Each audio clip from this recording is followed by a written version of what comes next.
This sad pile hasn't been used in over a year. Soon enough, friend, soon enough. These days, most of my creative outlet is doing freelance video work or making educational YouTube videos for fun. Before everything shut down though, I spent most of my nights and weekends playing and recording with my band Visiting Wine, playing in pit orchestras, or running sound for small to medium-sized events. The way that I've not only been able to make this happen, but afford it, is by embracing one simple concept. Don't be a gearhead, be a functionality head. This is E-ducation, let's get started.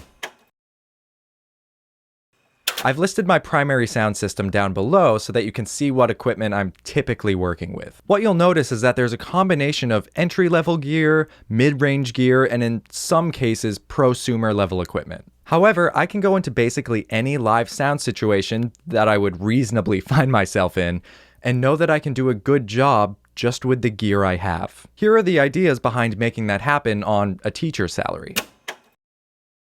Is it better than nothing? Get what you need and upgrade later to what you want. I bought these Samson drum mics to beef up and multi-track a high school talent show. I'm not a fan of weak, flimsy, unmiked drums, even in smaller venues, so for me, my needs were being met for $300. Do I love the sound of Earthworks drum mics? Absolutely. Could I afford them at the time?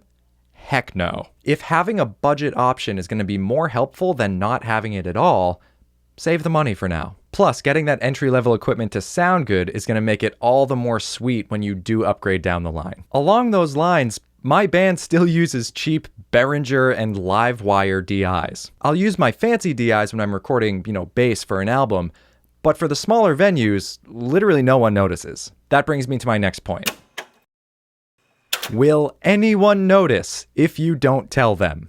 I'm planning on doing a whole video on the Avid 11 Rack as it pertains to live situations, but I've been nothing but satisfied with it. I've explored the Helix, the Kemper, the bias stuff, the Axe effects stuff, but I'm so rarely in a situation where the guitar is front and center. The gist of what's being played is more important than the subtle nuances of the tone. It's really a textural instrument for us in Visiting Wine. When I'm playing in pit orchestras, it doesn't clog up the mix, and the engineers usually appreciate the super low stage volume and the XLR output. Again, will I upgrade to a more robust or live-focused modeler down the line? Sure. Was the $200 I spent on a used 11 rack worth it for the time being? Yeah, absolutely. Think about your audience.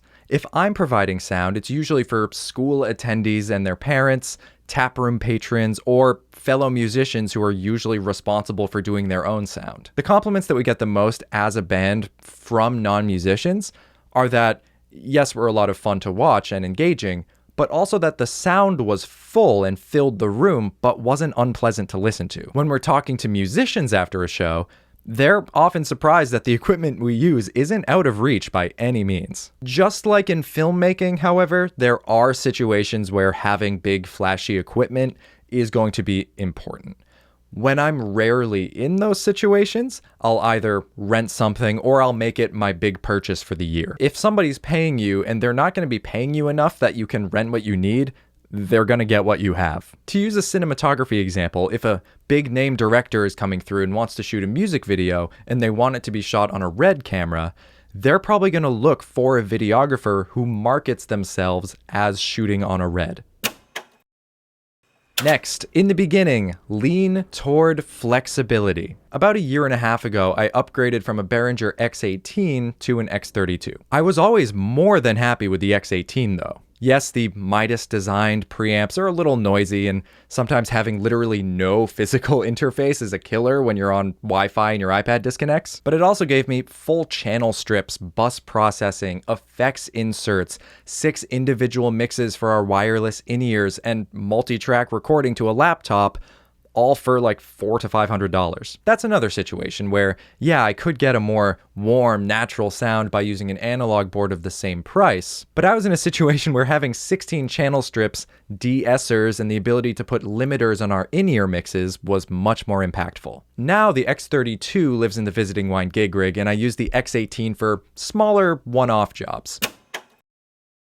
See if you can get the equipment you have sounding like the equipment you want. I've always really liked the sound of the Electro Voice ZLX series. We were using them in a church band I used to play in. They have this really nice, focused but buzzy high end that I really enjoy. I didn't have the money at the time to go with those over the 15-inch Mackie Thumps that we currently use, but every Sunday when we were setting up, I would sit there and try to analyze the sound just to see what I liked so much about them. A solution came to me when I walked right in front of them and realized that the high end was hyped up a lot more than I thought it was, almost as if there was an exciter somewhere built into the DSP. So that's what I tried. I put an exciter on the master bus of the X18 and then EQ'd out some of where the harsh sibilance would fall. As it turns out, that pretty much got me to the sound I wanted. It instantly added more clarity to the, quite frankly, rather dull sounding Mackie Thumps, and they kind of felt like a new set of speakers. Know your equipment inside and out, and don't be afraid to get creative with it. You can get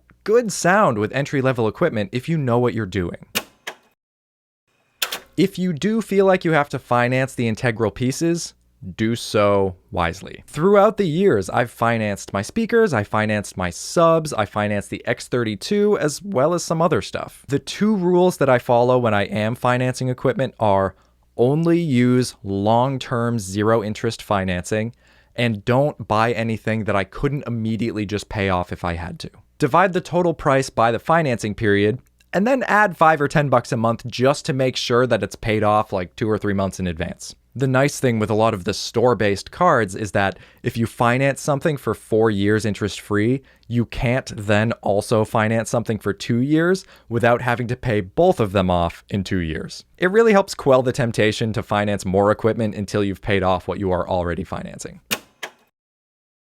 Lastly, remember that cheap equipment and entry-level equipment are not the same thing. If it seems too good to be true, it probably is. If there's a signal passing through it, it's probably better to spend another couple of bucks and buy from a reputable brand instead of just getting some cheaply made thing off of Amazon. Once you know the things that are important in a piece of equipment, you can find some diamonds in the rough, but remember that part of saving money is buying stuff that's gonna last. We aren't playing shows every night of the week or, throwing all of our equipment into an 18-wheeler at the end of the night, so build quality for us isn't as important as it might be to a production company or a touring band. Still, buying budget stuff that will sustain us is different than buying cheap crap that we're going to have to replace. I say that knowing that all of our stage guitar stands are Amazon Basics. There you go. I hope some of these ideas help you continue to build out your rig. Again, I've listed our current live sound equipment down in the description, as well as a few options that we've since upgraded from but served us really well for a long time. As always, if you have any questions at all, leave them down in the description and I will do my best to answer them. I could talk about this for hours. Share this video if you found it helpful. Don't forget to like and subscribe.